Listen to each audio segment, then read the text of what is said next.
hadir dari kebaikan individu, kesejahteraan individu, dan kemakmuran individu. Karena kolektif itu kan bagian dari Okay, let's go. Action. Oke, Assalamualaikum warahmatullahi wabarakatuh. Selamat pagi, selamat siang, selamat sore, dan selamat malam sobat kawan satu arah dimanapun kalian berada. Satu arah Indonesia, ruang visi, ruang harmoni. Oke, back to back teman-teman, back to back satu arah podcast episode selanjutnya. Jadi kita udah lama banget ya nggak berjumpa ya. Pak, gimana Pak? Sehat Pak? Alhamdulillah. Alhamdulillah. Kabarnya Mas Furkon? Gimana Pak? Kabarnya gimana? Alhamdulillah sangat-sangat baik dan sangat-sangat luar biasa sih Pak. Karena emang setelah menghadapi after graduate, kita kan terpapar kehidupan yang sebenarnya gitu kan. Selamat datang kehidupan sebenarnya kan kayak gitu. Dari Fakultas Fuadah ke Fakultas Kehidupan ya? Nah benar sekali, dari Fakultas ada ke Fakultas Kehidupan. Oke. Kalau bisa pengen kuliah, pengennya kuliah terus sih Pak. Kalau bisa. S2, S3 ya? Amin, doain aja Pak. Oke, teman-teman, jadi di episode satu arah kali ini kita kedatangan narasumber. Iya bukan kedatangan sih, kita yang lebih ke memohon sih. Narasumber yang sangat-sangat luar biasa. Jadi langsung aja ya Pak ya mungkin ya Pak ya. Karena ini merupakan apa ya, pakarnya ilmu pengetahuan di bidangnya terkhusus, yaitu di bidang ilmu Al-Quran tafsir ya Pak ya. IAT ya? Iya, IAT di UIN Salatiga terkhusus. Ya, by the way, insya Allah nanti akan menjadi seorang expert di bidangnya ya. Sekarang di posisi kepala program studi, teman-teman. Ya, jadi insya Allah nanti akan jadi profesor atau guru besar ilmu Al-Quran tafsir. Amin, amin, amin. Amin, oke. Mungkin tanpa berlama-lama lagi dan sebelum masuk ke tema yang kali ini, kita kemungkinan akan ngebahas terkait yang agak islami ya teman-temannya. Jadi terkait ya perspektif Al-Quran, di mana Al-Quran itu bisa menjawab krisis atau fenomena yang dialami oleh Gen Z kayak gitu. Mungkin sebelum masuk ke materi dan sebelum berlama-lama kita berbincang-bincang di depan, boleh Pak untuk memperkenalkan diri terlebih dahulu supaya kawan satu arah tuh kenal Pak gitu. Oke. Terima kasih Mas Furkon ya. Ya. Sangat luar biasa sekali. Perkenalkan, nama saya Farid Hasan, dosen IAT UIN Salatiga. Begitu, yang saat ini diberikan amanah tanggung jawab sebagai ketua program studi IAT UIN Salatiga. Begitu Mas Furkon. Berarti OTW guru besar ya Pak ya? Dokter dulu mungkin. Oh, dokter dulu. Oke, siap. S3 dulu. Tapi yang jelas bukan pakar ya, tapi seorang yang terus belajar begitu aja. Lebih Yeah. ini apa namanya? Kalau pakar tuh bebannya terlalu berat ya untuk mempertanggungjawabkan. Biasa teman-teman ya, namanya akademisi kan suka merendah ya teman-teman ya. Oke Pak. Gimana Pak kabarnya Pak? Sehat Pak? Alhamdulillah sehat. Alhamdulillah. Jasmani rohani itu. Alhamdulillah. Terus kemudian sekarang kesibukannya apa Pak? Mengajar tentu di kampus, kemudian aktif di tengah masyarakat, kemudian mendampingi mahasiswa. Kebetulan kalau di prodi itu kan ya apa namanya, mendampingi HMPS, misalnya berkegiatan. Kalau di masyarakat ya ada Tridharma ya kalau kampus tuh. Jadi dosen itu bahkan sekarang ini termasuk Tridharma ini. Iya. Jadi Tridharma itu kalau dosen tuh kantornya nggak cuma dari jam 7 ke jam 4, tapi sepanjang waktu. Ya sepanjang waktu, sore, malam, kadang ada berkegiatan di luar. Ya itu Tridharma perguruan tinggi itu ada pendidikan, penelitian atau riset dan pengabdian kepada masyarakat. Ya kira-kira seperti itu. Berarti OTW S3 lah ya Pak ya? Insya Allah. Kalau mahasiswa itu kan lulus tepat waktu dan lulus pada waktunya ya. Iya. Sama S3 juga seperti itu. Iya. Berarti S3 pada waktunya? S3 pada waktunya. Tidak perlu terburu-buru ya. Boleh lah. Kita hidup tidak sedang balapan, berkompetisi. Kalau udah ada hilal mau jadi dekan ya Pak ya? Atau bagaimana itu konsepnya? Saya tidak memikirkan itu sih. Oke. Belum lah ya teman-teman ya. Ngalir aja. Oke, teman-teman. Oke Pak, kita kan kedapati tema terkait ini ya Pak ya. Kami kan merancang tema terkait bagaimana fenomena Gen Z, yaitu kurang lebih kayak ya quarter life crisis, kemudian overthinking, terus kemudian inner peace. itu kan suatu hal yang memang dialami generasi muda gitu, Gen Z kan sangat-sangat marak kayak gitu. Nah, kita langsung masuk ke ini aja ya Pak ya, pembahasan aja ya Mas. Jadi teman-teman, kita di sini akan membahas terkait itu, tapi dalam POV atau perspektif Al-Qur'an gitu.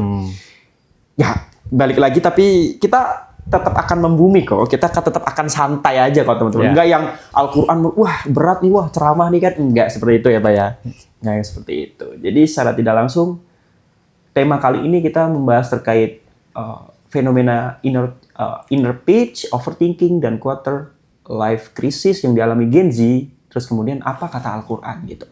Apa yang diberikan Al-Qur'an sebagai solusi gitu. Tantangan anak muda ya. Nah, itu tantangan anak muda banget, Pak. Tapi kan jika dipaparkan dengan realitas zaman sekarang, dengan era modern sekarang, yang melandaskan semuanya itu dengan pemikiran, rasionalitas, nah apakah Al-Qur'an itu bisa memberi solusi gitu? Karena Al-Qur'an itu kan memang berangkatnya dari wahyu Tuhan dan semacamnya. Nah, tanpa berlangsung, tanpa bertele-tele lagi ya, kita emang keterbatasan waktu juga, Pak. Mungkin untuk mengawali ya Pak ya, kalau dari POV Bapak sendiri, dengan Pak Farid kan sebagai generasi milenial mungkin itu lintas generasi ini. Nah, ini kita pembahasan lintas milenial dan Gen Z. Apa sih Pak, mungkin menurut Bapak terkait fenomena tersebut gitu, mulai dari quarter life crisis, terus kemudian overthinking. Nah itu bagaimana dari kacamata Pak? Jadi sebenarnya kalau ini dalam sepengetahuan dan dalam mungkin pengalaman ya, karena semua orang itu pernah mengalami mungkin satu krisis ya terhadap identitas gitu. Nah, sebenarnya kalau konsep quarter life crisis itu kan juga muncul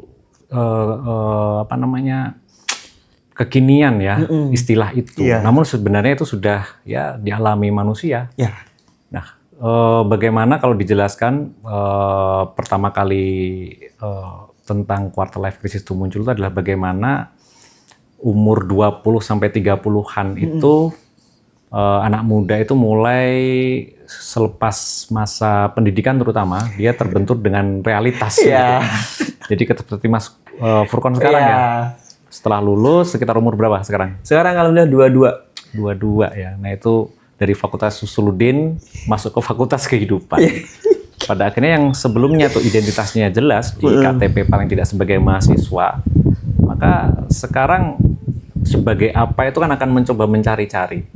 Begitu. Dan muncul keresahan ketika ada perbandingan status sosial dengan yang lain. Jadi adanya ekspektasi, harapan, dan itu agak jauh dengan realitas. Maka muncullah sebuah krisis ketika sebuah ekspektasi, harapan, keinginan itu akhirnya terbentur dengan realitas atau keadaan yang ada. Itu muncullah satu krisis begitu. Oke, berarti secara tidak langsung emang itu tuh sudah terjadi sejak dahulu kala ya Pak ya? Nggak cuma Gen Z, cuman secara tidak langsung paten istilahnya kan memang di zaman-zaman sekarang ya. Apalagi terkait perkembangan ilmu pengetahuan dan generasi dan semacamnya gitu. Itu juga muncul di skripsinya ini mahasiswa Gen Z kan akhirnya. Quarter life crisis itu kalau cek di repositori Winsal 3 sudah muncul tuh skripsi tentang quarter life crisis. Banyak yang ngebahas perspektif. Ya, sudah ada beberapa yang saya bimbing atau saya uji itu. Menarik. Memang secara konseptual dia akan cukup berat untuk dipertanggungjawabkan secara akademik karena konsep itu tidak lahir dari Quran kan sebenarnya. Kalau ditanya bagaimana perspektif, ya Quran tidak secara spesifik membahas quarter life crisis itu sebenarnya. Gitu. Cuma bahwa Quran membahas tentang bagaimana manusia itu. Karena kan itu tentang manusia ya. Maka tentang bagaimana kita dan siapa kita dibahas dalam Al-Qur'an. Gitu. Ada kalau dalam termnya itu ada tentang bashar kalau manusia itu. Kemudian ada tentang an-nas, tentang al-insan. Tahu bedanya apa? Saya tidak berani menjawab ini. Artinya kompleks kan memahami manusia. Quran saja mendefinisikan manusia menggunakan 3 term. Bashar, an-nas sama al-insan. Jadi penjelasan sederhana ya. Kalau bashar itu lebih pada aspek biologis. Itu. Qul innama ana basyarum mitslukum. Jadi misal kata bashar itu menurut Ibnu Faris dalam Mu'jam Maqayis al-Lughah itu sesuatu yang nampak secara fisik gitu ya, berupa kebaikan dan keindahan. Jadi naluri manusia itu memunculkan kebaikan dan keindahan dirinya, kalau bahasa sekarang di media sosial ya flexing mungkin ya, orang selalu menonjolkan hal yang plus atau kelebihan dirinya. Agak jarang ya orang memperlihatkan hal yang minus ya atau negatif dari dirinya. Jadi dia selalu ingin memperlihatkan hal-hal yang baik dan hal-hal yang indah dari dirinya. Itu memang udah naluri. Maka jangan kaget kalau sekarang tuh di media sosial tuh orang akan selalu mempertontonkan kehidupannya yang entah itu berlebih, entah itu ya kalau sekarang misal pejabat tuh yang disorot pada akhirnya ketika dia terlalu berlebihan dalam mengeksplor kehidupan pribadinya gitu. Jadi sekarang kita sudah terdetek ya, sedang apa, di mana, memiliki apa, itu kan sudah terekspos di media sosial. Itu basyar itu. Jadi secara biologis, secara fisik, materi, kemudian ada An-Nas. An-Nas. Tahu ya, surah An-Nas ya? Ya, surah An-Nas. Iya, An-Nas itu sudah pada tahapan berikutnya, bagaimana manusia itu berpengetahuan, ya, intelektualitas, yang dimana masih ada dua kemungkinan bagaimana intelektualitas itu atau pengetahuan itu menuju pada kebaikan atau keburukan. Jadi potensi manusia itu dua sebenarnya. Ketika dia berpengetahuan, dia bisa menjadi menuju pada kebaikan atau keburukan. Makanya jangan salah kalau orang berpendidikan tuh belum tentu tidak melakukan kejahatan. Ya, maka ada koruptor itu kan bisa S1, S2, S3 ya. Bahkan mungkin profesor ya, atau dia kuliah di luar negeri, dia sangat intelek sekali, tapi dia juga bisa melakukan kejahatan dengan pengetahuannya. Atau orang merakit bom, itu kan butuh pengetahuan yang sangat luar biasa kan bisa. Nah itu, jadi An-Nas itu alladzi yuwaswisu fi sudurin nas gitu ya. Jadi betul-betul bagaimana manusia itu diberi potensi akal. Ya. Dan bagaimana dia itu mengarahkan potensi akalnya itu. An-Nas itu paling banyak itu 200-an ayat yang bicara An-Nas. Kalau Basyar itu sekitar 30-an gitu. Nah, kemudian terakhir itu Al-Insan. Nah, apa itu Al-Insan itu? Insan ya. Manusia ya. Jadi kalau insan itu kan bagaimana manusia itu memiliki jasmani dan ruhani, ya, ada spiritualitas di situ. Oke, Bapak. Tadi menarik Pak, ketika Pak Farid ngebahas ya dari fakultas saya sendiri yang memang sedang dalam proses quarter life crisis, dari Fakultas Usluddin menuju Fakultas Kehidupan yang sebenarnya, apalagi di Indonesia kan, kita ya kalau tagline zaman sekarang di media sosial yang sangat amat viral kan, kita hidup cuma sekali dan sayangnya kita hidup di Indonesia gitu kan. Pernah dengar itu Pak? Ya. Nah itu sangat booming sekali Pak. Jadi dengan dinamika Indonesia yang seperti ini gitu ya. Ada ini juga sampai ini ya, masuk surga jalur netizen itu. Nah, masuk surga jalur netizen dan jalur sebagai jalur saking sabarnya jadi iya gitu. Nanti kayaknya ini sih Pak. Kita setelah podcast ini kita podcast lagi gitu. Dari mungkin lebih cocoknya kayak gini ya, kayak kepemimpinan yang joli menurut Al-Qur'an gitu ya Pak. Bukan, atau bagaimana nih? Kepemimpinan perspektif Quran begitu. Oh, gitu aja ya, nggak ada dolimnya ya Pak ya. Oke. Tepi jurang gitu. Enggak, kita ini punchline aja ya. Nanti siapa tahu ya kan lumayan Pak buat masuk. Nanti ada narasumber yang lebih pakar dari saya. Oke, siap. Dan lebih safe mungkin dan lebih berani untuk membumikan itu ya Pak. Dan mungkin ini sih Pak. Nanti kita ngelihat terkait ya bagaimana terkait ya apa ya program-program kepemerintahan mungkin Pak dari sudut pandang Pak Farid. Tapi mungkin ini di next episode aja kan Pak. Itu sepertinya menarik kan Pak. Gitu. Oke. Saya juga penasaran tuh.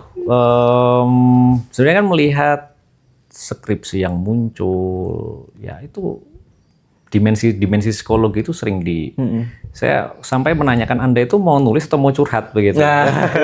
Jadi betapa kegelisahan anak muda sekarang itu sangat tentang mentalitas ya.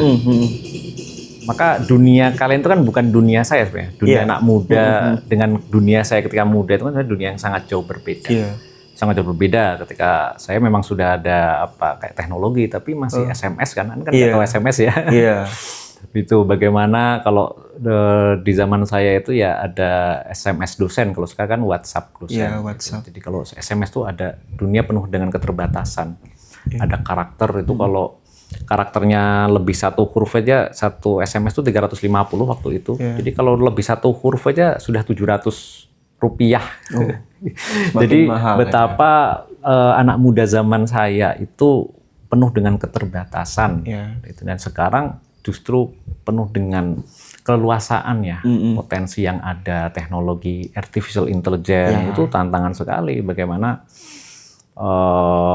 ya banyak dunia yang seperti dunia desain, dunia video, ya dunia apapun dunia itu, bahkan dunia akademik, skripsi, sudah mulai masuk ke kampus itu mahasiswa itu. Tantangannya sangat besar sekali anak muda sekarang itu. Mohon maaf Pak Furqan potong. Jadi sebelum masuk tantangan kita Furqan ingin coba meraba lagi lah yang meraba lagi tadi yang terkait pembahasan quarter life crisis dan apa kata Al-Qur'an. Jadi teringat ini sebenarnya Pak. Sebenarnya sempat beberapa lusa kemarin melihat podcastnya potongan video Panji Pragiwaksono. Itu memang ada beberapa adegan kayak di situ poinnya adalah apakah ini kan dalam konteks agama juga ya Pak. Kita agak melebar ke agama ya Pak. Dalam konteks sholat ya. Taruhlah kita kalau dari Furqan sendiri namanya ya sholat dengan Al-Quran lah. Apakah bisa menjadi solusi Pak? Ketika kita kan banyak berkuar-kuar di luar sana. Dan kita diajari sejak kecil, kalau kamu ingin inner peace, kedamaian batin, maka sholatlah, perbaikilah sholatmu. Kalau Arabnya kan gimana Pak? Saya lupa. Kayak gitu lah pokoknya. Nah itu bagaimana Pak dari sudut pandang Bapak sendiri? Kita sering terjebak pada Islam itu dimaknai hanya sekedar Islam formalis begitu ya. Jadi bagaimana kita memahami Islam itu hanya sekedar ritus. Ritual. Ya, hanya sekedar ritual. Itu menjadi sebuah rutinitas tanpa memahami substansi atau hakikat dari ajaran itu sendiri, termasuk misal ajaran sholat. Sholat sendiri kalau ada satu ayat kan fawailul lil musallin, gitu, celakalah orang-orang yang sholat. Nah, maka celaka yang seperti apa? Jadi orang sholat juga belum tentu selamat kan pada akhirnya. Nah, sholat itu sendiri sebenarnya juga disinggung ya tadi yang bagaimana insan itu halu'a ya. Hala itu ada keinginan yang meluap. Kalau saya mengutip tafsirnya Quraisy Shihab ya, yang beliau juga mengutip Toba-Tobai itu hala itu atau halu'a itu keinginan yang meluap. Keinginan yang meluap, ingin meraih segala potensi yang melekat pada diri manusia, gitu. Dan itu bertemu dengan syarr, keburukan, dan manu'a, itu kikir.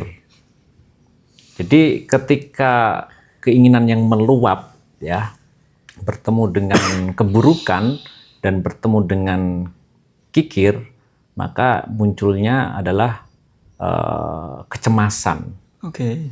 Jadi bedakan antara keinginan, harapan, ambisi, atas lagi obsesi. Nah itu orang kalau sudah obsesi itu justru yang hadir adalah keburukan. Itu tidak bagus ya memiliki satu obsesi itu yang harus kita berhati-hati dalam keinginan kita. Itu karena kalau jatuhnya nanti tidak tercapai kita akan langsung down. Obsesi itu kalau tidak tercapai dia akan langsung down secara mental begitu. Ya, keinginan yang meluap itu menghasilkan kecemasan begitu. Sehingga kita harus bisa memahami bagaimana tentang cita-cita, harapan, ekspektasi dengan realitas. Bagaimana bisa menyeimbangkan itu. Ayat setelahnya itu adalah ilal musallin kebetulan tuh. Ya mungkin bukan kebetulan ya, memang kemudian dibawa Iya. orang yang tidak berkeluarga illal musallin. Iya. Itu yang ayat selanjutnya adalah alladzina hum ala sholatihim daimun. Jadi orang yang konsisten dalam sholat. Tapi konsistensi ini bisa dimaknai tidak hanya sekedar secara ritusnya, Iya. tapi bagaimana dia konsisten dalam menjalankan sholat dalam living ya, atau dalam berkehidupan. Jadi sholat itu tidak terbatas 5 menit, 10 menit, entah itu sendirian atau jamaah, tapi bagaimana dia itu simbol-simbol sholat yang ada itu betul-betul muncul dalam dirinya, dalam berkehidupan. Itu. Nah, ayat selanjutnya itu walladzina fi amwalihim haqqum ma'lum ya. Orang yang bersedekah. Jadi orang sholat itu kan kalau bersedekah berarti dia berkemampuan secara finansial. Yeah. Kebetulan quarter life crisis itu yang dikhawatirkan itu ada 3 kan sebenarnya. 1 itu asmara. Jadi kalau anak muda itu sangat rentan ya terhadap permasalahan asmara gitu, bikin galau gitu ya. Yang kedua adalah finansial. Dan ketiga adalah karir. Itu ya, 3 hal. Ikut budaya populer dan sebagainya. Itu bagaimana? Budaya itu kan sistem makna dan simbol yang diwariskan ya. Konstruksi. Jadi bagaimana konstruk sosial ya. Konstruk sosial. Kesepakatan bersama. Dan itu sebenarnya imajiner tuh, imajinatif ya sih. Jadi budaya itu bagaimana tentang bahwa ketika misal membuat konten itu ya standar yang disepakati bersama adalah like dan komen. Ya, jelas. Gitu. Ya. Sistem makna dan simbol yang diwariskan. Lalu kita melihat konten yang lain akan lebih hijau dari konten kita, gitu ya. Atau postingan begitu ya, kok like-nya lebih banyak. Dan itu sebenarnya melihat standar sosial. Jadi manusia cemas karena dia mencoba memenuhi standar sosial. Dia sibuk berusaha mensejajarkan dirinya terhadap standar-standar yang ada. Itu yang membuat orang tuh capek ya. Ya dia nggak akan berkesudahan karena kalau istilahnya dulu itu rumput tetangga itu lebih hijau daripada rumput kita sendiri kan. Jadi itu kan sebenarnya sudah lama itu tentang bagaimana kita melihat orang lain kan menjadi standar hidup kita. Sehingga orang gelisah itu karena dia tidak merasa cukup ya terhadap dirinya. Kemudian dia tidak memiliki, kalau saya mengatakan istilahnya itu saklar kesadaran gitu. Saklar kesadaran itu yang paling penting ya, sadar di mana dia berpijak, sadar bagaimana lingkungannya, bahkan sadar terhadap dirinya. Apa potensi saya? Dia tidak mengenal dirinya. Tidak mengenal dirinya, maka yang timbul adalah kecemasan, kegelisahan. Begitu. Biasanya kalau dalam konsepsi Islam ya, bahwa orang yang tidak mengenal dirinya karena dia mungkin tidak mengenal Tuhan ya, gitu. Udah sampai Tuhan ini. Iya. Ya, karena bagaimanapun manusia itu makhluk sosial juga makhluk spiritual ya. Gitu. Jadi dia berintelektual tuh ujungnya adalah tentang spiritual, ujungnya begitu. Wisdom ya kalau dalam filsafat ya. Bijaksanaan. Wise. Ya, kebijaksanaan gitu. Oke, luar biasa sekali. Luar biasa sekali, Pak. Itu yang nonton 2000, Pak. 2000 viewers. Dan nggak jadi masalah kok sebenarnya. Oh, nggak jadi masalah ya? Ya harus, kalau kita berkarya itu bukan hasil yang kita cari, hasil itu ngalir. Proses berarti. Betul. Luar biasa. Bijak sekali. Luar biasa sekali emang. Ini emang semakin semakin malam semakin heboh nih kita, Pak. Ini sampai subuh soalnya, Pak. Oke, Pak, menarik, Pak. Jadi kecemasan datang ketika memang orang tersebut tidak mengenali dirinya. Ketika orang tersebut tidak mengenali dirinya, berarti orang tersebut tidak mengenali Tuhannya. Iya. Ya. Tapi kalau Furqon, kecemasan datang karena saya sebagai warga negara Indonesia. Warga negara Indonesia itu emang banyak-banyakin sabar sih, Pak. Kayak gitu. Iya. Oke. Kalau boleh saya tambahkan itu, kita kan masyarakat Muslim terbesar. Iya. Tapi kita kehilangan identitas. Apa itu Islam? Ya hanya simbol aja kan. tidak kemudian betul-betul Islam. Kalau kenal Muhammad Abduh, salah satu filsuf ya dari Mesir itu, "Dhabtu ila biladil gharbi ra'aitul Islam walam aral muslimin." Wa dhabtu ila biladil arabi ra'aitul muslimin walam aral Islam. Beliau mengatakan, saya pergi ke barat dan saya menemukan Islam, tapi saya tidak menemukan orang ya Muslim. Dan saya pergi ke Arab, ya dunia Islam yang mayoritas Muslim, tapi tidak menemukan Islam. Itu bagaimana orang Barat, ya, atau kalau di Asia itu orang Jepang, itu begitu disiplin, begitu bersih, rapi. Semangat, bekerja keras, tidak malas, itu semua adalah Islam. Tapi mereka bukan Muslim. Iya, bukan Muslim. Misal kita ada an-nadhafatu minal iman gitu ya. Jadi kebersihan, tapi mereka lebih bersih dari kita. Itu sebagai autokritik ya. Bagaimana kita itu sebenarnya Islam.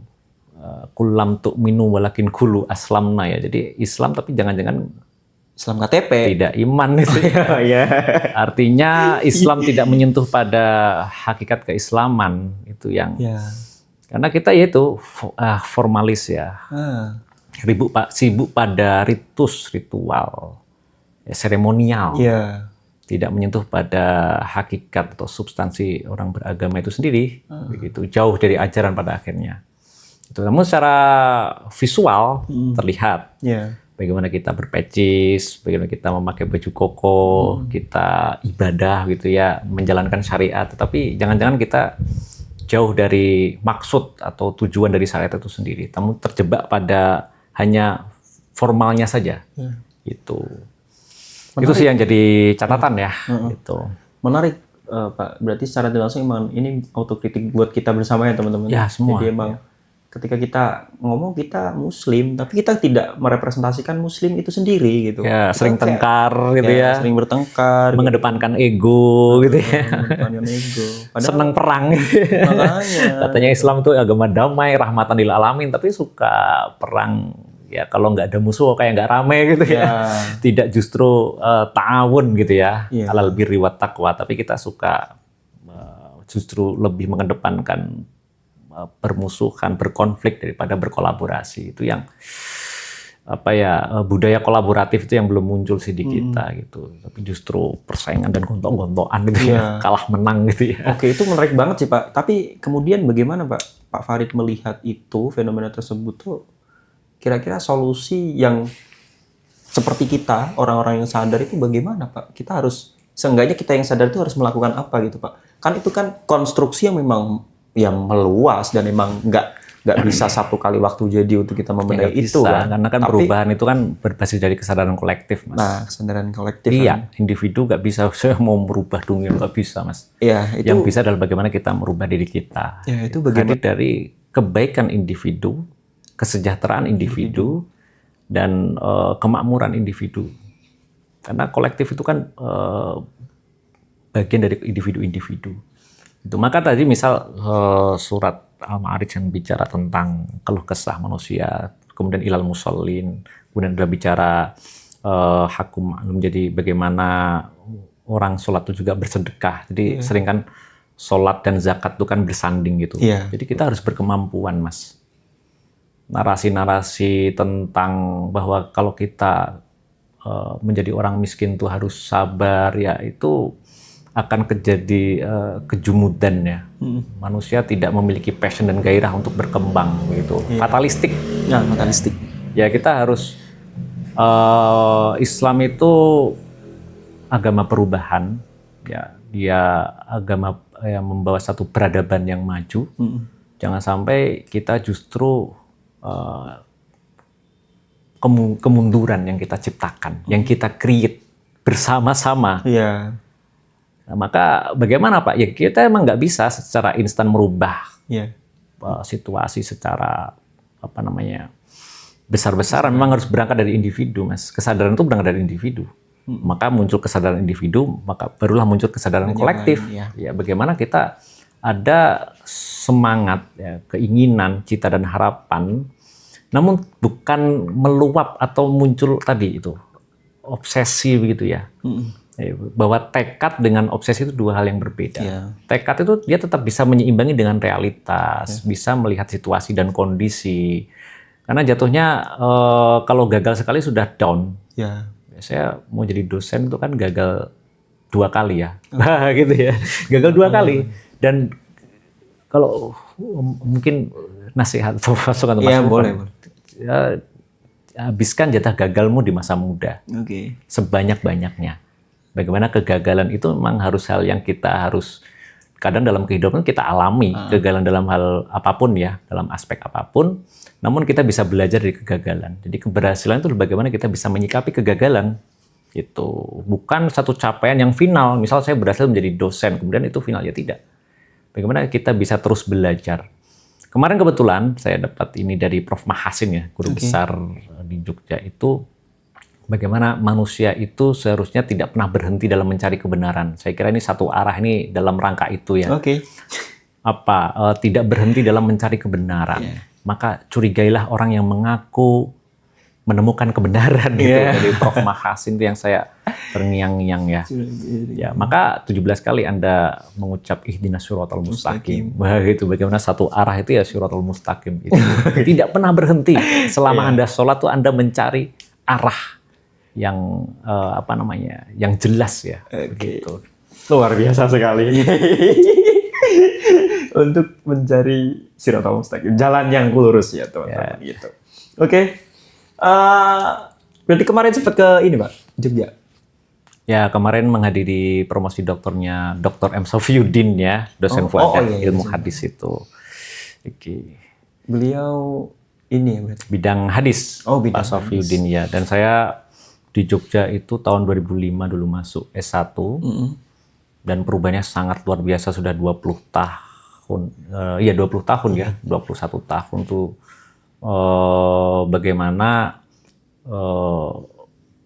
UIN Jogja itu juga kan berproses dia. Proses yang panjang kan 20 tahun, tidak sebentar. Sama seperti kita manusia, untuk meraih potensi maksimal kita ya, itu membutuhkan proses yang panjang. Nah, sekarang anak muda gitu ya. Betul nggak sih?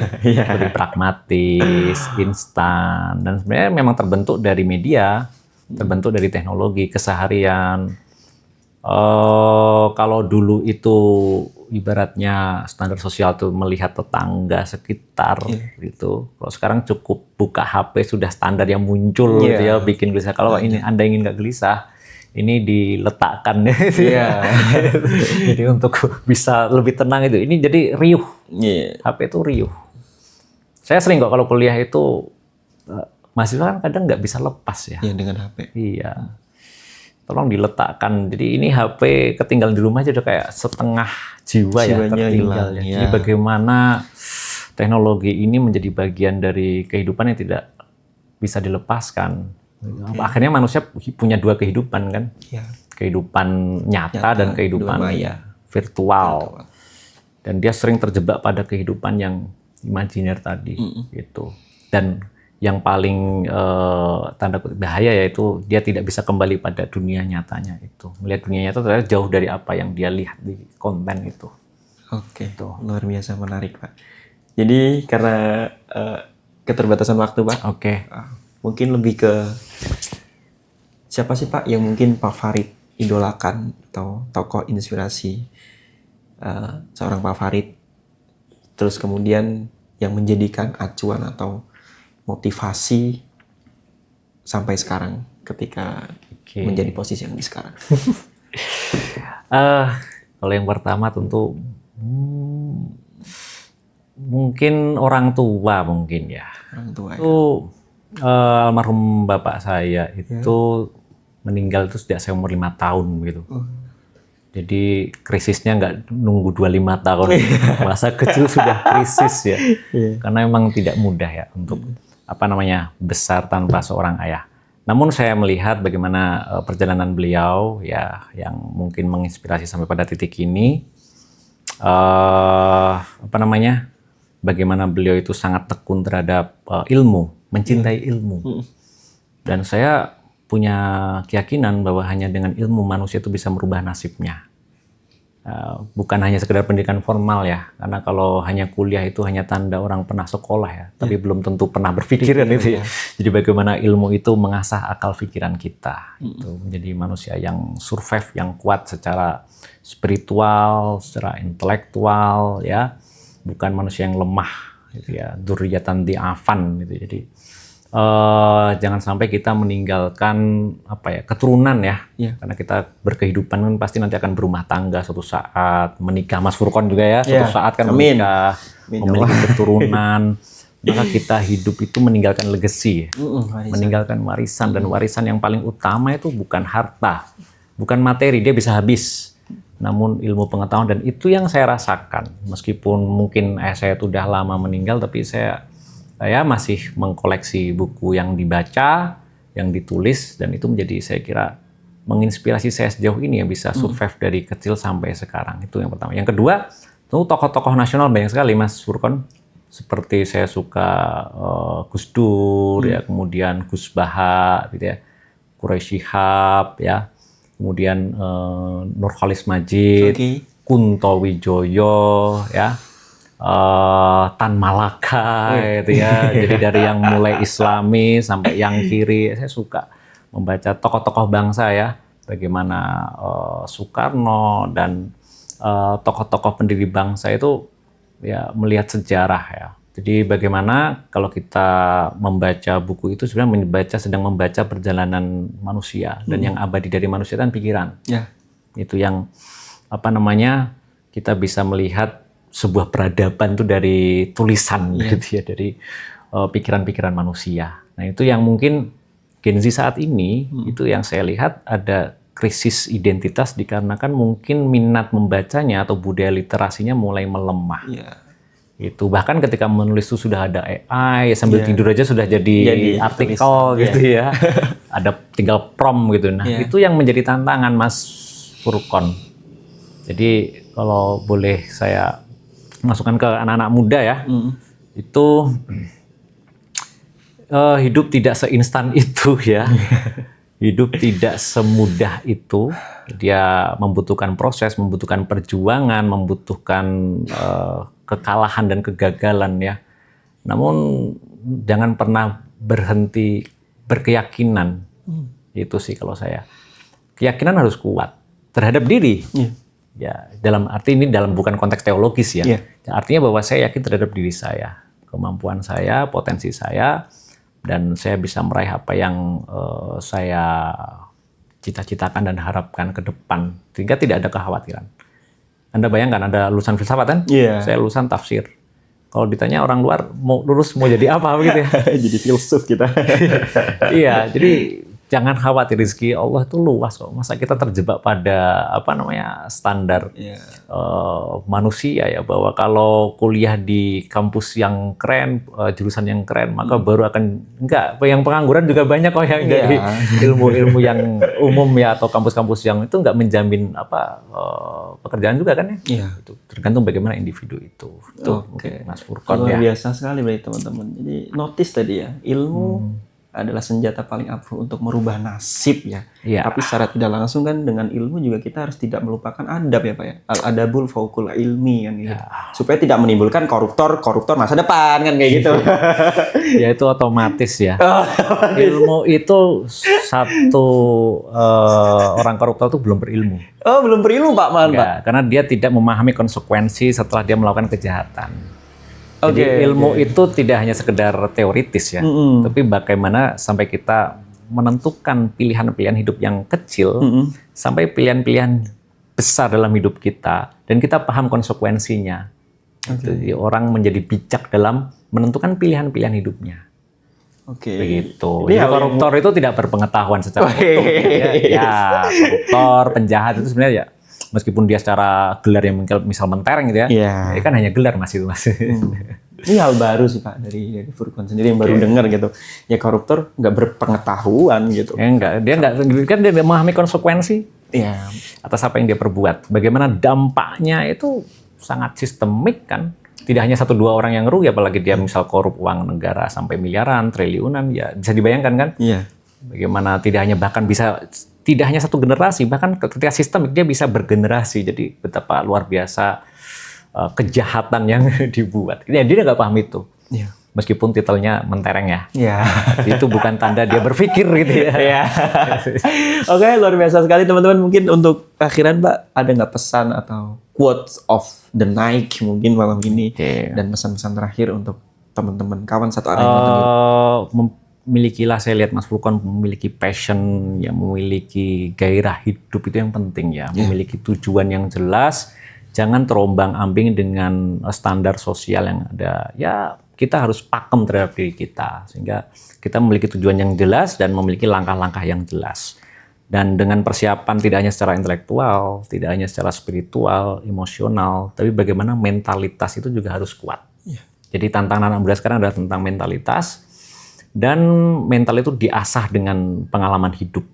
Dan jangan hanya berharap yang manis-manis saja, karena yang suka manis-manis hanya anak kecil. Iya. Anak kecil itu kalau yang pahit kan nggak suka dia hanya suka yang manis-manis. Jadi kita mentalitasnya, karena quarter life crisis itu kan berarti ada masa transisi ya. Dari masa kecil, remaja, ya fun ya, kebentuk realitas, ternyata ada pasakan pahitnya kehidupan. Ya. Mungkin mau ngutip dalil Pak, ya? Atau enggak? Dalil ya. Ya kalau dalil itu